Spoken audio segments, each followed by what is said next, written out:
Part 7. Buenos dias. Kong pagbati niya sa amin. I smiled. He's cute. Pwede ko na siyang maging bunsong kapatid na lalaki kung tingnan. Kaedaran ko lang din siya base sa sinabi ni Dad kanina. Agad naman akong iginaya ni Papa palapit pa sa kanya. Chase, he's your boss. My daughter, Danica. Pagpapakilala ni Dad. Ngumiti ulit ako bago inilahad ang kamay ko. Buenos dias. Nice to meet you, Chase. Nakingiting papapakilala ko din siya kanya. Ngumiti din naman siya at nag-alinlangan pang tanggapin ang pakikipagkamay ko. Nice to meet you too, Ma'am Danica. You're so beautiful. Hindi naman nakatakas sa pandinig ko ang huling salitang sinabi niya na naging dahilan na pamumula ng pisngi ko. Lalo na nung makita ko kung paano niya pa simpleng sinulyapan ang katawan ko. Alam kong maganda ako. Pero medyo ibang compliment niya sa mga compliment na natanggap ko na. I immediately bite my lips at kinuha ang kamay kong hawak pa din niya. Damn, why am I acting like this? Nakakahiya lalo na kay Papa. Inayos ko namang agad ang sarili ko at ngumiting nakatingin ulit sa kanya. He looks so formal. And with that kind of face, why being a driver ang napili niya? He can also pass as a model also with this masculine and built body. Sayang na bakit pagdadriver lang ang kinuha niya. Chase, dalhin mo ang anak ko sa kumpanya ng Victoria's Secret. Ikaw ang magiging driver niya dahil may pinapagawa ang butler niya ngayon. Pagpapaliwanag naman ni Papa. Tumunggo siya. Noted senior, ligtas sa akin ang anak mo. Napangiti ako sa sagot niya. Looks like magkakaroon ako ng bagong kaibigan just like Butler Patrick nung una ko siyang makilala. And aside from that, I think Chase has a Filipino blood. Well, I can sense it. Moreno siya at ngayon ko lang nalaman sa sarili kong ang ganda tingnan ang may pagkamorenong kulay. Go now, Danica. You will be late. I promise I will be there. I just need to have a meeting with Mr. Gonel. Tumanggo naman ako sa sinabi niya. Sinulyapan ko ang wristwatch ko and I only have 40 minutes. It's already 8:20 a.m. and my meet-up with V is 9 o'clock a.m. Yeah, gotta go, Papa. Take care, okay? Saad ko bago ko siya hinalikan sa pisngi. Agad naman akong pinagbuksan ng pinto ni Chase at pumasok naman siya sa driver's seat. My daughter, Chase! I trust you for being her driver. Rinig ko pang sigaw ni Papa bago tuluyang umandar ang kotse. Napatawa naman ako dahil simangot ito nung sinaluduan lang siya ni Chase sa hindi pa nakasaradong bintana ng sasakyan. Siya yung nag-ahir kay Chase tapos sisigaw pa na ingatan ako. Well, we all have that kind of parents na ayaw tayong masaktan kahit pa sila na mismo ang pumili ng desisyon para sa atin. And I'm thankful that I have them in my life. Even my mom is already dead. Ma'am Danica, model ka ba? Napatingin ako sa kanya nang marinig ko siya. Napapansin kong pasulyap-sulyap siya sa salamin kung saan nakikita ako dito sa likod. Yep, maiksi kong sagot. Patuloy pa din siyang nagdadrive papunta sa building na pupuntahan ko. Oks na din na tinanggap ko yung trabaho. Ganda naman na magiging amo ko. I know it. May dugo nga isang Pilipino. Hindi ko tuloy na iwasang mapangiti. Hindi ata pinaalam ni Papa na galing kaming Pilipinas at purong dugo yung Filipino din. What did you say? Nagmamaang-maang kong tanong sa kanya. Wala, Ma'am Danica. Di ka naman nakakatagalog eh. Sad niya. I can't understand you. Natatawa kong sabi sa kanya. Nakita ko naman ang pangiti niya sa salamin ng sasakyan. Uy! Kasi ma'am, cause I'm using Filipino language, ma'am. Pagpapaintindi niya, mahina naman akong napatawa. Hindi talaga sinabi ni Papa sa kanya. Oh, really? Napatangong-tango naman siya dahil sa daan pa din siya nakafocus. Malapit na din kami. Buti nga at hindi traffic. Can I ask you a question? Pagtatangong ko pa sa kanya. Si. Sagot niya, tanda ng pagsang-ayon. In Filipino language, what is the word I'm ugly? Diretso kong tanong sa kanya. Napansin kong nag-aalinlangan na naman siyang sagutin ako, pero sa huli ay pinili niya pa ding suwagot. That means, ang pangit ko, ma'am? Napatawa naman ako ng kaunti dahil sa sinabi niya, lalo na doon sa panghuli, ang akala talaga niya hindi ako nakakaintindi ng Tagalog. Gayong Papa na nga ang tawag ko kay Papa at wala pang accent. Oh, really? You're ugly. Mukhang naggulat naman siya dahil sa sinabi ko. Pero hindi ko na din iyon pinansin dahil andito na kami mismo sa harap ng VS building. Ito si Danica. Estamos muy felices de tenerte en nuestra empresa. We are so lucky to have you in our company. Napangiti ako nung marinig ko sila. Bueno, es un placer estar en este trabajo. De hecho, este es mi mayor sueño. Napangiti naman ako dahil sa mga nangyayari. Nasa kalagitnaan ako ng meeting with VS at naging maayos naman ang conversation meeting namin.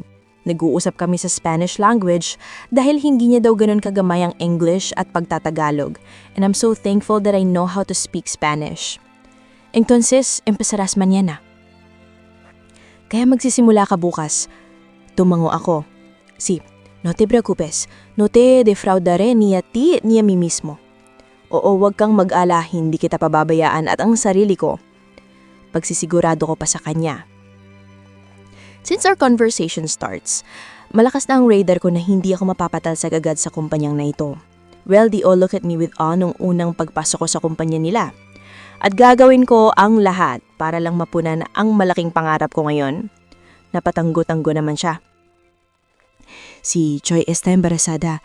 Ay, necesitamos que alguien la reemplace hasta que haya dado a luz a su hijo. Y estoy feliz de que seas tú quien la reemplace.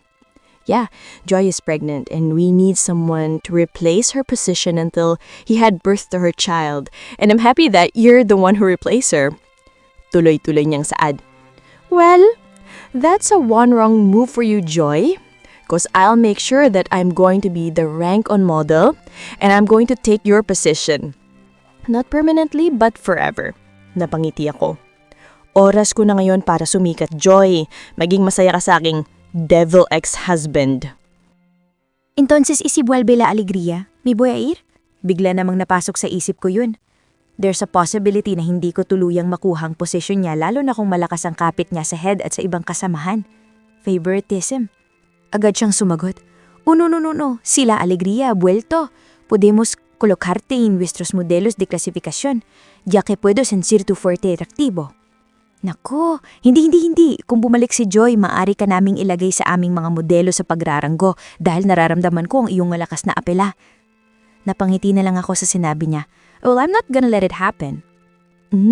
Está bien. Así que empezaré mañana. Sige, sisimulan ko na bukas. Sagot ko din sa kanya. Natapos namin ang meeting at salamat na lang din at maayos ito. Hindi mahirap kausap ang head lalo na at kilala na din ako nito. I don't even have my training, sisimulan na ako bukas. ¿Cómo está la reunión, señora? Kamusta ang meeting, ma'am? Agad naman akong napatingin kay Chase nang nakarating ako sa parking lot. I told him to wait kasi ako na lang ang pupunta kay Papa dahil hindi siya sumipot. For sure nakalimutan niya naman. Bob yan, Chase. Naging sagot ko naman. Ngumati din naman siya sa akin bago pinagbuksan ako ng pinto. Buenas, sir. Nagpahatid nilang din ako sa kanya sa restaurant na pupuntahan ko dahil naandun si Papa. While on my way, bigla nagpa-pop up ang isang notification sa cellphone ko. Binuksan ko ito at nakita ko. Nag-aaway sina Butler Patrick at Doc Bradley. At sino itong babaeng pinoprotektahan ni Doc Bradley kay Butler Patrick? Agad kong tiningnan ang nagpadala ng picture sa email ko pero walang nakalagay. Tss, bahala sila dyan. You okay, ma'am? Napabalik naman ako sa husyo sa tanong ni Chase. Sabi ko na nga haba at magkakaproblema ang dalawang yon. Tinangguan ko na lang siya dahil alam kong nakatingin siya sa akin mula sa salamin. And another notification popped up on my phone.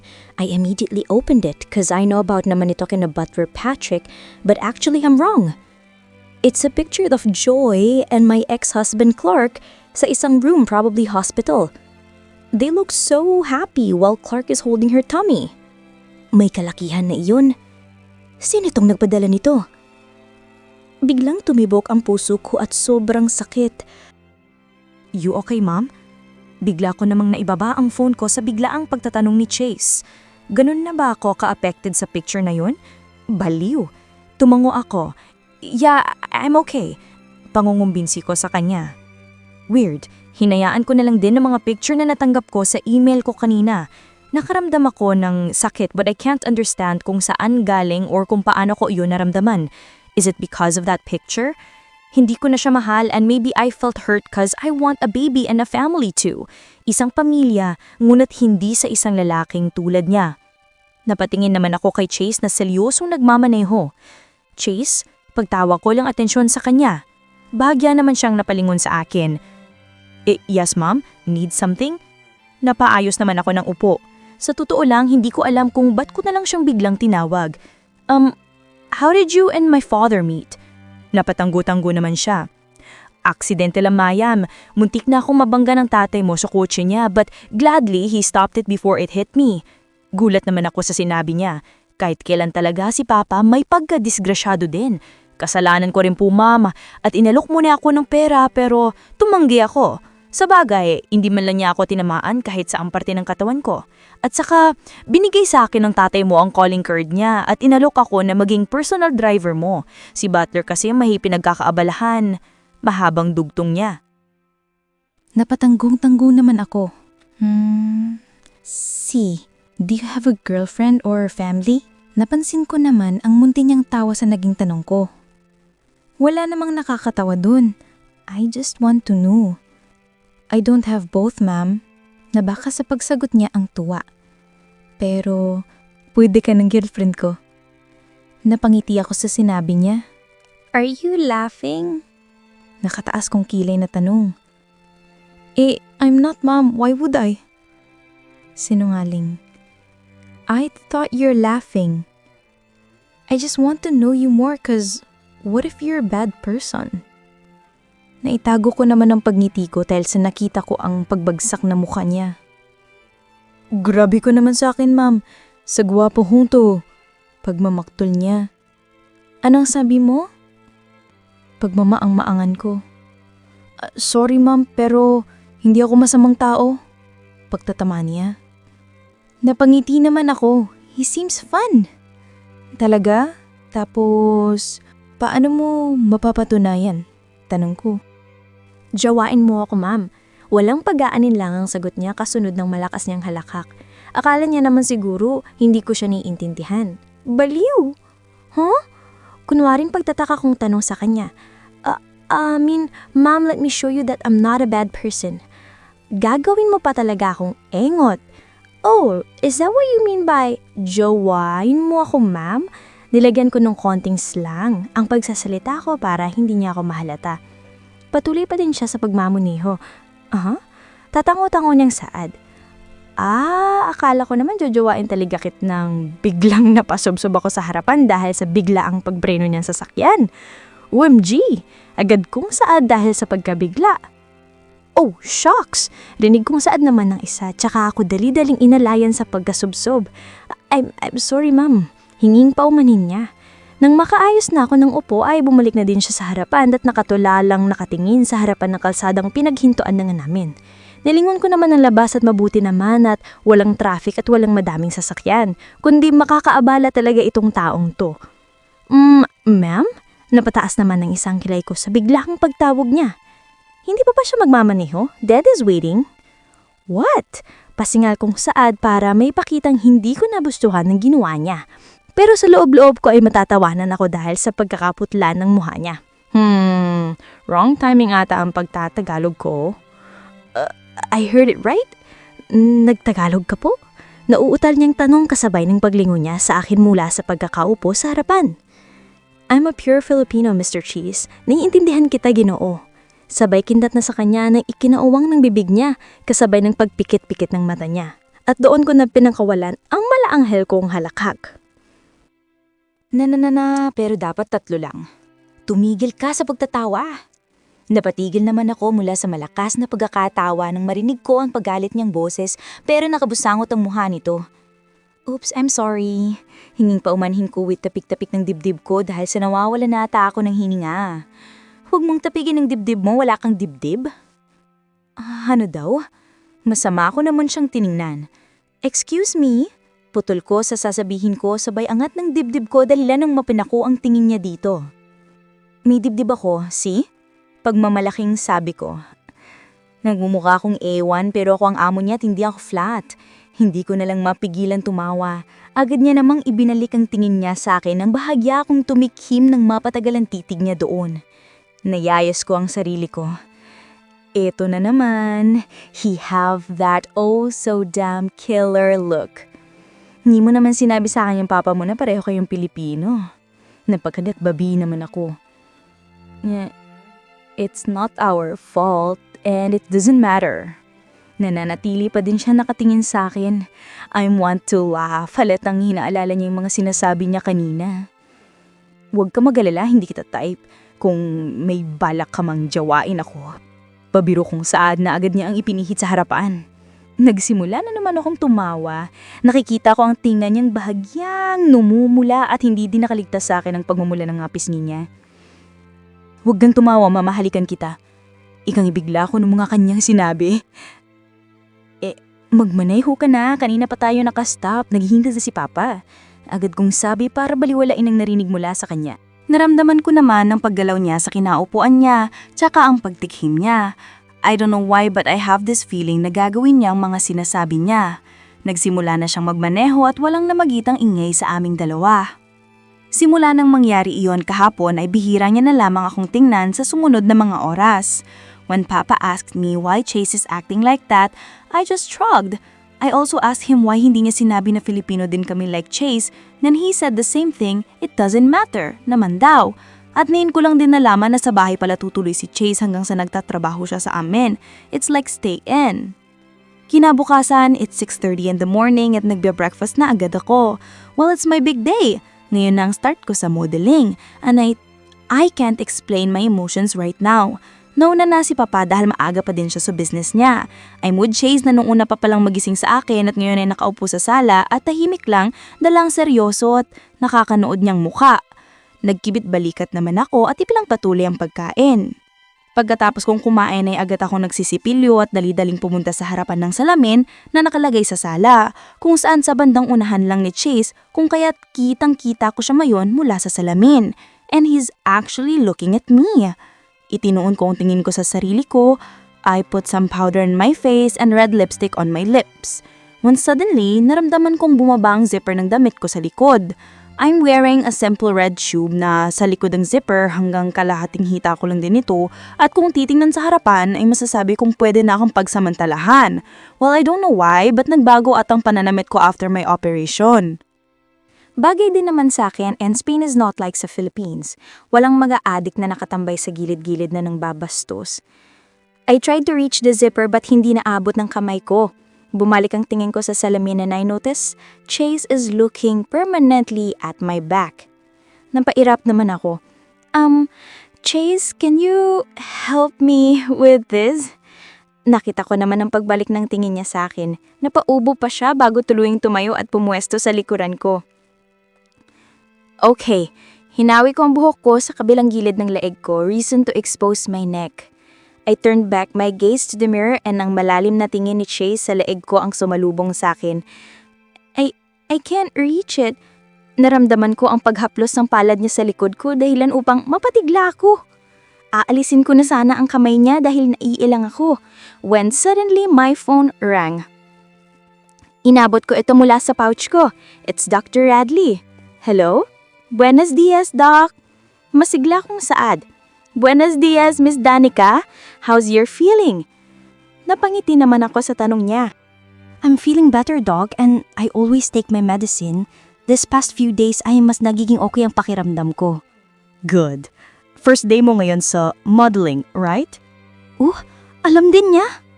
Tumangutang mo naman ako kahit hindi niya nakikita. Yes, I'm so excited. Thank you, Doc. You're my inspiration in this too, kasi... Napapikit ako dahil sa biglang pagdiin ng kamay ni Chase sa likuran ko. The hell? Kanina pa siya doon at hindi ko man lang nahalata. Narinig pa ata ni Doc ang pagdaing ko. Nakakaiya. Bahagya ko siyang nilingon at sumalubang sa akin ng itim at malalim niyang mga mata. I was about to tell him na dalian niya ang pag-aayos ng zipper ko when I felt his hand again, gently tracing my back down to my waist. I bit my lower lips. Nangihina ako sa haplos niya. Bahagya pa din akong nakalingon sa kanya. Damn, muntik ko nang makalimutan. I'm sorry, Gok. Hindi ko natatapos ang sasabihin ko nang bigla kong i-arko ang likod ko. Hindi talaga siya makaget over sa tattoo ko. Ohos, gusto ko lang sabihin na huwag mong kalimutang alagahan ang sarili mo, Miss Danica. May narinig akong pamilyar na boses sa kabilang linya.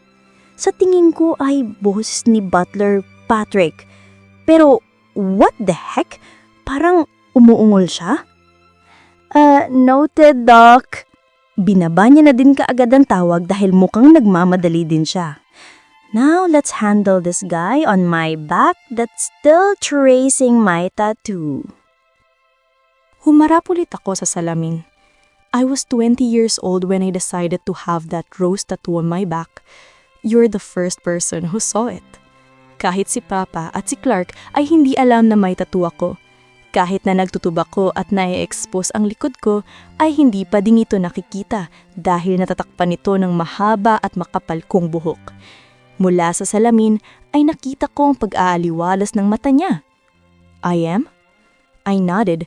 It's like he seems so proud na siya ang nakaunang nakakita ng tattoo ko. Yes, so please zip that already. I don't want to be late. Mukhang natahuhan namin siya at agad na isinarado ang damit kung buong likod ko na ata ang nakabukas. Tsk, wala pa akong nipple tape will do. I'm sorry, ma'am. I just smiled at him at nilagay sa pouch ko ang cellphone ko, tsaka nauna nang lumabas ng bahay, but not knowing that I'm still affected by his touch.